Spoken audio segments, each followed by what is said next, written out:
Certe cose fanno più male a me ascoltarle che a loro, perché loro possono dire... Cioè sentire Di Maio e dice mi fa male. Sì, perché è un conto che lo sentano loro e lo criticano a destra e a sinistra. Quando lo sento io dico ma chi è che ti dice ste robe? Ma veramente, ma cambia consigliere, cioè vieni qua, fatti 15 giorni di ferie qua in Veneto prima di parlare un'altra volta sull'autonomia. Con voi? Cioè, sì, con noi.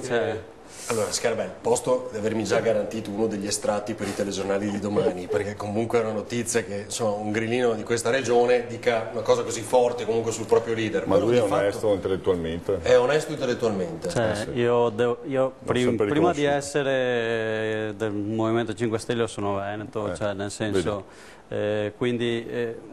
più che altro è non sentire un vero ragionamento dietro, cioè, sembra che non si sia capito cosa significa per noi il tema dell'autonomia.